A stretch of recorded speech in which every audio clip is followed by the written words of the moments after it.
Welcome to the CJ Murray Podcast, an exploration of music and growth on an intellectual, philosophical, and emotional basis. Today's guest is Stephen Roy, a good friend who specializes in singing vocals but also has a passion for producing electronic music. This was such a fun and enjoyable conversation as it's only a continuation of our long-running discussion about electronic music, our favorite playlist, and most importantly, our walks with God. Thank you guys so much for listening, and now enjoy this conversation with Stephen Roy.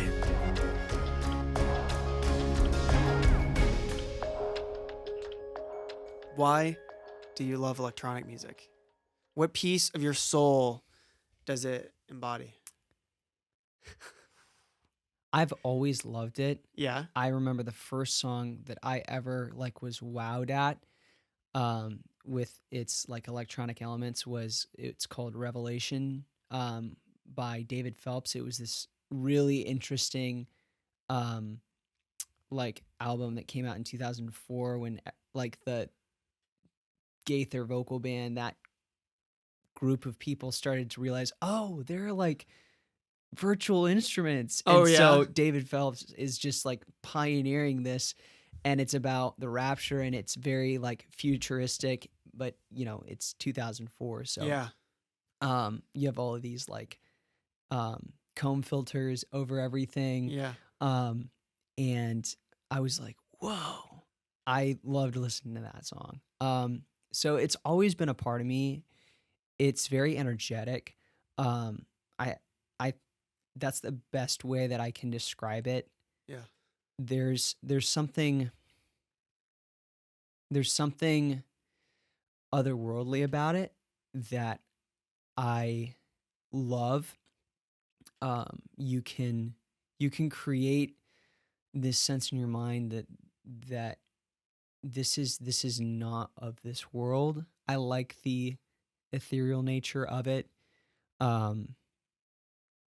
I don't know how to describe it. That's why I like James Egbert, is because he has that.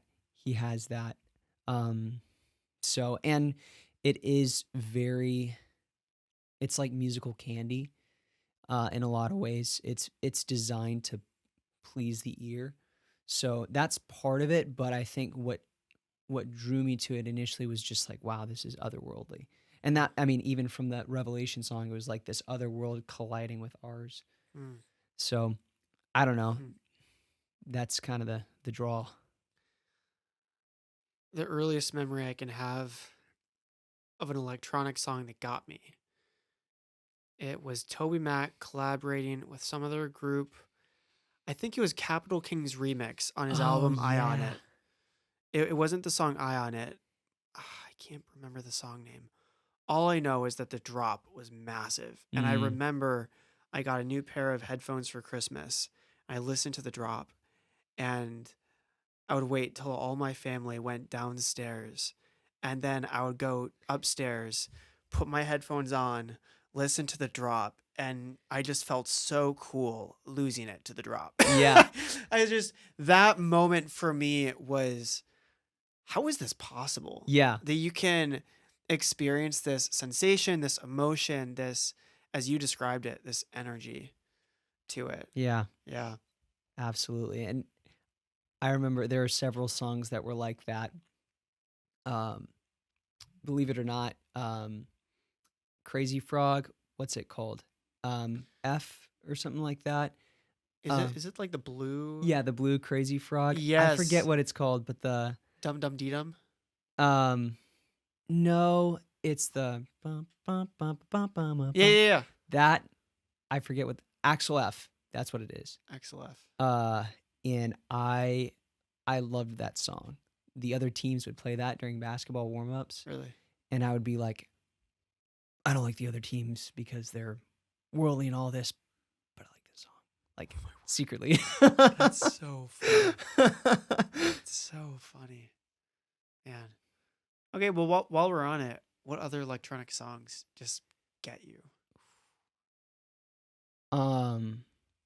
There's something about the one that I showed you called Tiny by James Egbert. Such a good song. There's so much energy with that one stuck with me every time I listen to it. It's different because of the chord progression. It's different because it's not your it doesn't have the typical tone Mm. of an electronic song. I mean, it's very like upbeat and joyful, but it has meaning behind it. It's kind of talking like from a father to a child, Yeah. which I like. I like Yeah. those like It's very sentimental, mhm and it's rare that you have such a sentimental and idea father to like really small child mhm encapsulated in such a heavy energy intense track. yeah, but there's something about like the weight and the glory and the intensity of that Tiny just captures. Yeah. And I love it. I love the idea of it. It's like it's filled with importance. It's filled with brilliance. It's filled with energy. Yeah. I can't describe it, but like the father's love for his son. Yeah. So I love that. yeah. And I'm just saying father's love for his son. It could be a daughter, I guess. True. Sorry, I'm not sexist. I try not to be. I believe you. Yeah. Yeah. The song that comes to my mind is Finale by Madeon. Yes. I Yes, you know remember the song? well, you showed me in this Oh, in yeah? yeah, with like the monitors. Um You're right. yeah. That was forever ago. Yeah. I loved that song, especially on monitor speakers. There's You, something about that you, that you, blows you you know what I away. love about that song? I love it when songs embody the idea of show, don't tell, which is just an all around life principle in general. The Mhm. life principle, show, don't tell. Don't talk about all your success. Just like do your success and let it speak for yourself. We could go on about that. But the whole intro and lead up in the song, all it's the only lyric is brace yourself. Yeah. Brace yourself. Yeah. Brace yourself. Like that's the only lyric. And then it goes in for the drop and it embodies the title Finale Yep. because you ask yourself, how do you get more epic than this? Yeah. It's just so cool. Yep. Yeah. That that was pretty cool. I do remember Coldplay, Sky Full of Stars. That's Oh, I know. that's a good one. That's more poppy, but Avicii actually helped make that. You know what's crazy about that?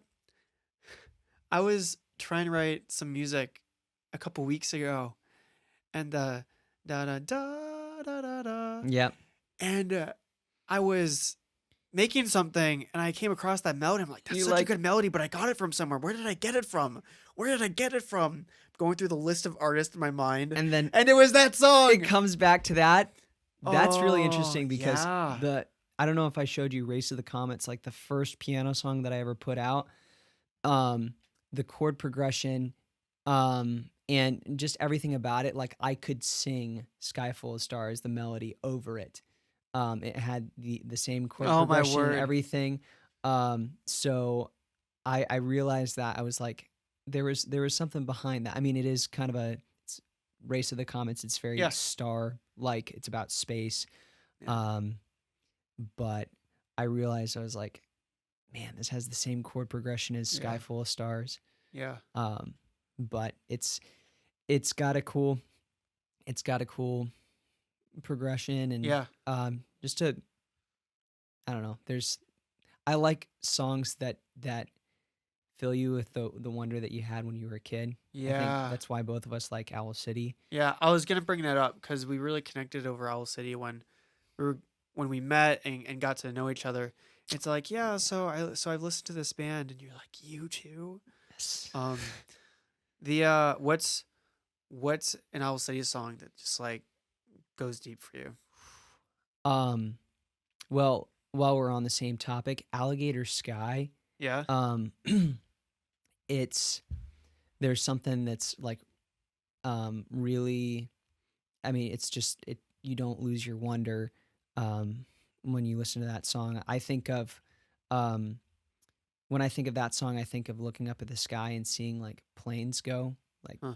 back and forth, and I think of the thought like how in the world do we think that that's normal? Like we're living in an age where you have like Oh, people that are just transported in like these metal tubes and they're flying like hundreds of and it's miles an just hour, normal. and you're like, oh yeah, that's normal. And there's something so beautiful about it. Yeah. And there's something that's like, you're like, I'm living in the future. Huh. You know, there's something that's futuristic about it, and it sparks um that element of wonder. Like I haven't lost that. Like that happened to me Huh. yesterday actually. Really? Yeah, it was It's awesome. sunset. There were like 4 planes um that were flying in, and I saw them when I looked up, and I was like, man, like, and I thought of the song. That's so wow. That's just so awesome though, just songs in general. When there's a song that resonates with you and it almost gets embedded in your memory and your heart, and that years later you can just have an emotion or a thought come up and the song plays in your head. Mm-hmm. Yeah. What's it like for you to make electronic music? The process is, oh, it's so exciting. I feel like there's a space for it. I mean, your studio's a space. I remember there was a space at my house over in Phoenix. It was our game room that I would always create music. That's where I made a lot of my stuff. And I remember like going in there and just spending hours and not realizing how much time I spent. So it's very energizing when you have an idea going. And I think there have been times where it's like you're just not getting anywhere, Mm, and you want the music to sound a certain way, but you're like, I don't know how to make it sound that way. I don't know what to adjust, what to add, what to subtract. So there have been those times of like frustration and like emptiness, and I'd like to. I think that's the point of having like musical tools, and being educated on how to compose, how to arrange, mix, master. All of those things help with um, getting rid of those roadblocks in the creative process. mm, Um, but there have been times where I just write something and it's like all at once. Normally, that's how it goes for me. mm. It's um, just an entire section is just written, and then like the next several weeks, it's just um, writing or adjusting Refining. and refining, editing, um, just little subtle things, subtle changes. But normally, it's a very quick process when I'm in the right, when I'm in the zone of just making something. Yeah. But it's that I don't feel like I have control of that yet, Mm, of when that strikes. It mm. just does. Yeah. Um, so it's I feel like sometimes writing electronic music is, and this is just writing music in general, it's, I feel like I'm not always in control of when I have an idea, and when I try to make one, it doesn't happen. And sometimes when I'm not thinking of making anything at all, then my brain's like, hey, why don't you make this? And so having a journal has really helped. Hmm. And like, I saw you do that in your creative process, like having a journal for what you write, what you make. And so that's actually how I wrote one of my little songs. Was I wrote down what I wanted, Mm, and then it helped me recall it later, because mm. that's an easy thing to forget when you have um, a sound in your head. You can't save that. You have to, That's true. you have to. There's no save preset. Nope. So you have it, and then Yeah. you can lose it if you don't put it down, which is tragic. But yeah. It's especially hard if it's late at night and you know you need sleep. And Mm, if you write it down, it's not just going to be, oh, I'm going to write it down. You just feel like you need to work on it a little bit more. yeah. And before you know it, it's 2 hours past when you really should have been to sleep. Yeah. Yeah. That That's happened true. to me about a week ago. I had an idea and I chose to stay in bed and I lost it. You wake up in the morning thinking you'll remember it and it's not the same. Uh-uh. It's not the same. Yep. So Yeah. if you don't make music a priority, it's gonna Yeah. fall by the wayside. Yeah. I had the thought, what if we're getting it wrong? And it's not about the gifts that we're given as much as it is the people that we're given. Because ultimately, using our gifts does come back to people. And sometimes the people that really succeed in their gift or their craft is how they valued people with it early on, and how they Hmm. blessed people with it early on, and how they built relationships with people early on, and then they managed to keep that. I Mm. think that's something I wish I would have learned earlier in making music, because a lot of what I've made was, I'm so talented, look at me, Mm. and what I can do with my creative abilities. It was very self glorifying Mm. and not about actually communicating something to another person, and trying to resonate with another person. It was Mm. never about that. So, and my brother pointed it out to me. He's like, "Steven, what's your goal with making all this music?" I'm like, "I'm just having fun. Mm. I love making music. I love like sitting back and listening to what I've just made." And it's like, Yeah. I mean, there's something satisfying about that, but like you're saying, it's about people. Mm. And I learned that like with singing and kind of like live performance, Yeah. that drives a lot of what I did and what I've done for the past 10 years in like music ministry. Ever since I was 13 or 14, I got it. I was like, man, like I'm so blessed by music. I can do that with other people. But that Mm. never translated to electronic music or producing music like by myself. It was kind of like, Really. this is my little thing that I want to make all about me. And I think that's sometimes why I get stuck, honestly, Huh. is because it's not about other people. It's about making something that sounds cool to me, right? And when that happens, there's only so much creativity that you have when you're not thinking about other people. I feel like I relate to that in maybe my own way. To me, electronic music was my means where I knew I had full control. I guess to kind of echo Mm-hmm. what you're saying, Yeah. where any type of creative endeavor I had with anything else, there was always other opinions, other hands in the pot, or team efforts or something. But when you sat down with your laptop, it was the world's your playground, and no one else can really have their say on the details because there's Yep. so many fine details that go into that. And you mess around with knobs for like 5, 10 minutes, and no one else was going to come up with the sound with you just made.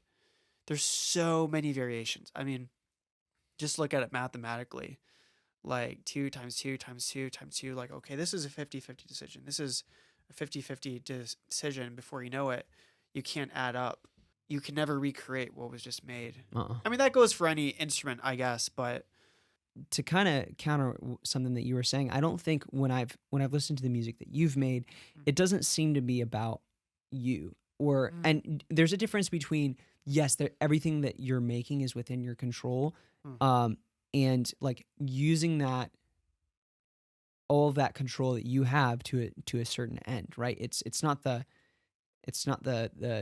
we have the same starting point. I feel like I went to, like, the end is making something that sounds cool and that's it, mm, right? Rather than communicating like a meaningful idea. So, and again, that's how I started out, I think, with making music. I won't say all the time, but when I really like when I had full access to the instruments and the plugins that I wanted to, that's kind of what it was about, um, mm. in a way. Um, Just making something that sounded cool. right. Yeah. Um, and the goal of it was really like communicating a message was secondary um, to evoking a feeling or a sensation. Um, so, and I Mm, think sometimes electronic music gets gets those things off, yeah. right? And so it was like I was trying to resemble like the I was trying to, in and of myself, make the thing that I was inspired by, you Mm, know, huh, once upon a time, yeah. that first time, those first times that I listened to electronic music, it's like Yeah. that's what I was chasing after, Yeah. is like making something that, like, listening to it now makes me feel like I was that kid in the car listening to the song Revelation by David Phelps. Yeah. So it's like chasing after that rather than um, I don't know, making it about other people or for God. Mm, And so it was always a battle of motive and priority. mm. How has your journey with music intertwined with your walk with God? I think the thing that I've realized most recently is that music often has been a way in which I run away from God. And I actually think Huh. um, I would even listen to Christian music and I would do it to run from God because I music was another thing to fill the dead space in my head. There's a great song by 21 Pilots called Car Radio. And it talks about how um, the main guy, I forget his name, Jason, but his car radio broke in college and he had to sit in silence, and how that was just, Excruciating. it was excruciating for him. Huh. And it was, that kind of stuck with me. But music was always something that I used to run away from reality. Like there were times, like all throughout high school, I would always want to be listening to something, listening to music, like anything to anything to avoid confronting reality, in the sense that um, I was not the person that I knew I wanted to be, and I had I knew I had issues. I didn't want to deal with them.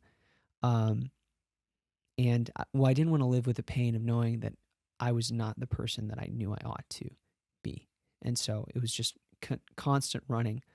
Just kind of had my head down, sprinting through life, not really taking time to pause and reflect. Not all that often. When I did, it was super painful. Huh. And then I was like, well, that hurt. I don't want to do that again. Yeah. And then just kept having my head down, kept doing the same thing. So music and it still is a temptation to just um, avoid reality and not reflect on what God is trying to teach me and what really is going on in my life. Um, so it was a way of running away from God. I always thought, if I listen to Christian music or if I listen to a sermon or a good Christian podcast, then I can't be running from God. But in a way, I've used all kinds of content to run away from reality. And when you think about God, God made reality, and you're talking to the author of reality when you're praying. And that was the one thing that I wouldn't want to do, was engage with God. I think of his statement, his name, I am. It's like, deal with me because that is reality. Um, I would run away from that because it was not something that I wanted to confront at the moment. I didn't want to acknowledge my weakness. That's that's hard. It's hard to acknowledge, all right, if Jesus didn't die and rise, and if he's not working in me right now, and if he doesn't truly love me, then I have absolutely no reason to be joyful.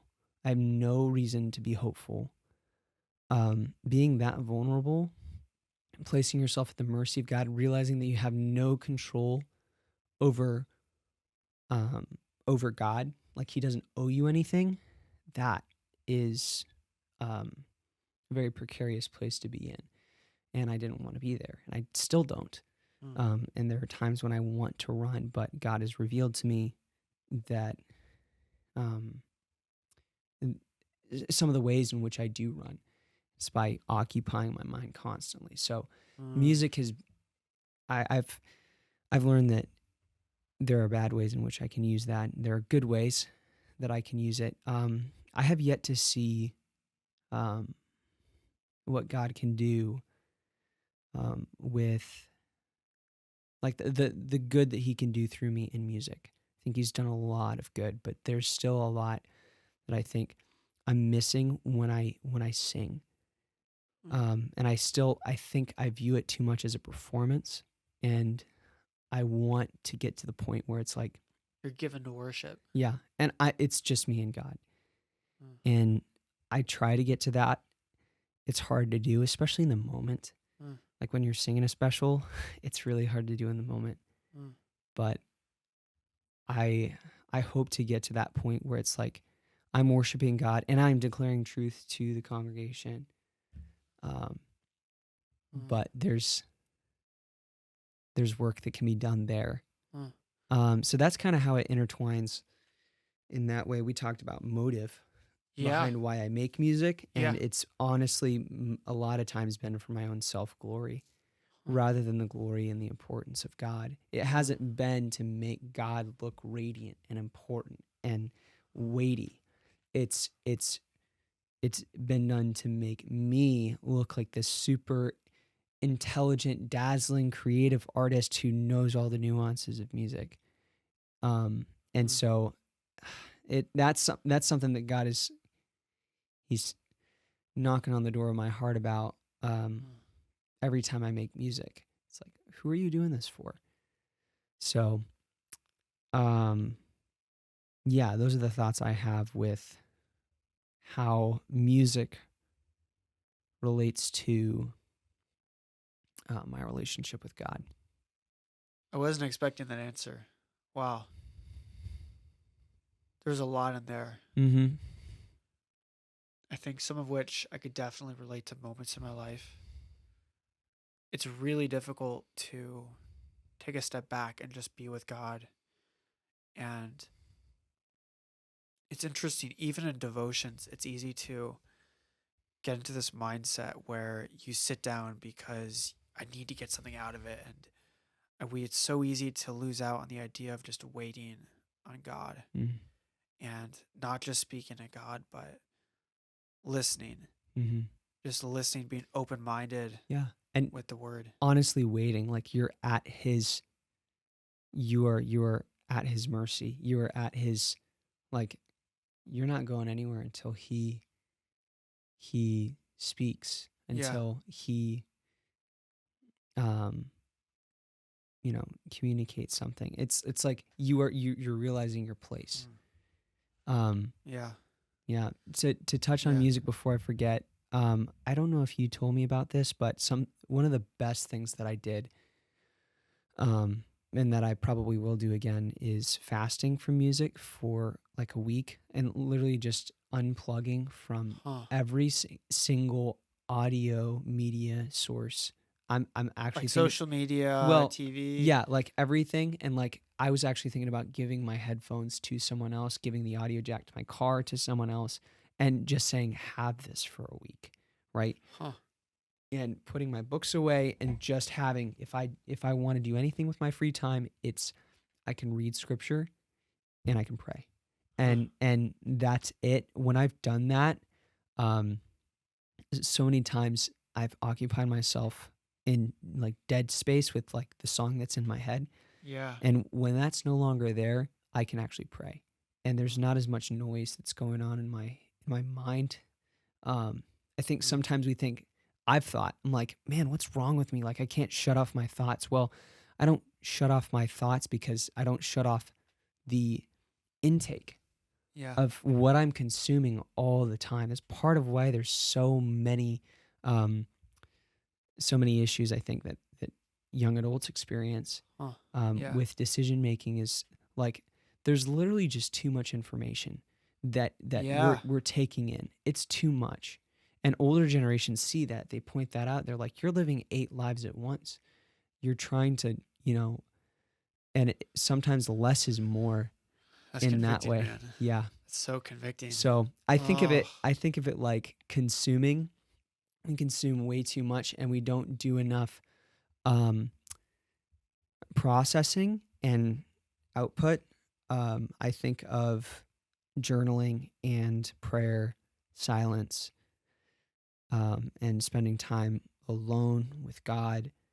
Those are ways of processing. Almost like I have all these thoughts in my head, and I just need to get them out, Yeah. right, in some way. But there's just so much intake. God built the brain like that. Mm-hmm. And I think when it comes to waiting on God, when you really get to that point in prayer, you're no longer weighing yourself down with the past. Yeah. You're no longer worrying about the future. You're just in the moment with God, talking with Him. Yeah. And I'm going to be honest, it's been a while since I think I could say I've experienced that. And this has just been a very convicting conversation. Mm. Something Same else here. that, Yeah. yeah, something else that you said just about performing a few weeks ago, there was a girl performing and she was really letting the nerves get to her, and I could tell. And I went to her after a rehearsal and I said, "Hey, are you nervous?" She's like, "Yeah, I'm really nervous." I'm like, "Okay. Do you mind if I encourage you for 2 minutes?"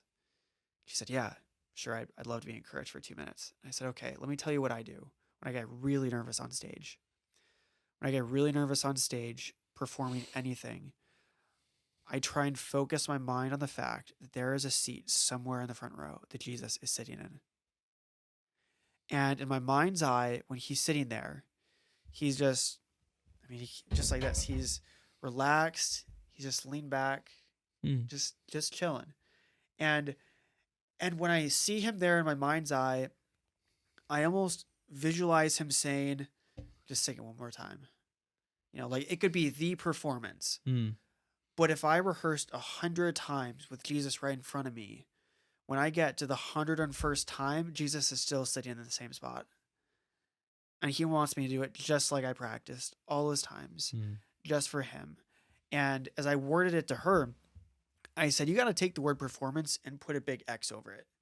It's relationship. Replace performance with relationship. Yeah. When getting on stage is about a relationship between you and God, that's when you acknowledge the presence of God, it has a way of taking the weight off your shoulders. Where if in that moment all you care about is worshiping God, God's responsible for how it sounds." Yeah. Now, this is assuming that you practice and that Right. and that you actually put in your work. Yeah. But if you actually did what you knew you were supposed to do, when you get to the moment, all you have to do is genuinely just be with God, and God takes the hit for whatever happens. Mm-hmm. Because then at that point, if it's relationship, then yeah, it's God's responsibility to take care of the quality of whatever comes out. Again, Yeah. assuming that you put in the work. But And yeah, there's grace there. It's not just pity. It's like yeah, exactly. there's grace and love. It's like I Yeah. see what you were trying to do, and I accept it with its flaws. I think what you're saying with like relationship rather than performance is really what started to change the um, my thinking of music ministry. When I was in seventh, eighth grade, when I started viewing it like this could be praise to God, and I don't have to think about how everyone else is viewing me because I can just focus on the Lord. And Mhm. I remember thinking about that and like how I can bless other people, and that started to change things. I did want to go back for a second to meditation Yeah. and kind of touch on something that I was thinking about. You know, I think Eastern meditation and those practices, you are using something that is biological, taking 25, 30 minutes to calm down, Yeah. to live in the present moment and to accept reality as it comes. Yeah. The problem with Eastern meditation is you don't know why, Mm. right? It's like everyone, I like when you participate in meditation, I'm just going to give a caveat here. I've given it a try. um, and like I've listened to the gurus say, and they're not perpetuating any kind of um, Eastern religion overtly, but it is a practice of Eastern religion where it's like, just be calm in the present moment, accept things the way they are. Like, don't make a big deal about the fact that you're in the present moment, but there is no answer as to why, right? Mm. If you're really living in reality, it's like, okay, I'm a wicked, immoral wretch. Why should I sit peaceful? There is so much injustice in the world. People are being murdered and um, horrible things are being done to them right now. Why should I sit still? And Eastern meditation can't give you an answer to that, other than, oh, well, it's just good for you. But if you're a Christian, you have a trust in the sovereignty of God, and there's actually an additional element. It completes the. I don't want to say it takes Eastern meditation and it completes it. Eastern meditation is something that it's reductionistic in a sense. It's taking the idea of God is always there and he's in the present moment and he's in control. Because he's in control, I can relax. And it's reducing that to just a way of helping yourself without God. You have no idea as to why you ought to, again, calm down. So that thought came to me and I was like, you have no basis for calming down with Eastern meditation. Not if there's no ultimate sovereign good being that is ruling the universe. Yeah. No reason at all. But I think that's a good final thought just for this podcast, because I know we have to wrap up. But I love that thought that as Christians, we have a reason. We have a hope. We have that faith. And electronic music and just music in general is just one of the tools in our tool belt that can also embrace that type of mentality, that we have that hope. Steven, thank you for coming to this podcast. Thank you for having me. This was awesome. I enjoyed this. Man, I almost want to subtitle the beginning like our electronic playlist. Yes. Yes. Check out all the tracks except for the, what is it? AF, what? NF. No, not NF. AJR. Yeah. Just kidding. I feel free to check it out, but listen to the VidAngel version. VidAngel version. Yeah. Hey, well, thank you guys for listening. I appreciate all of your support, and I hope to see you on the next episode.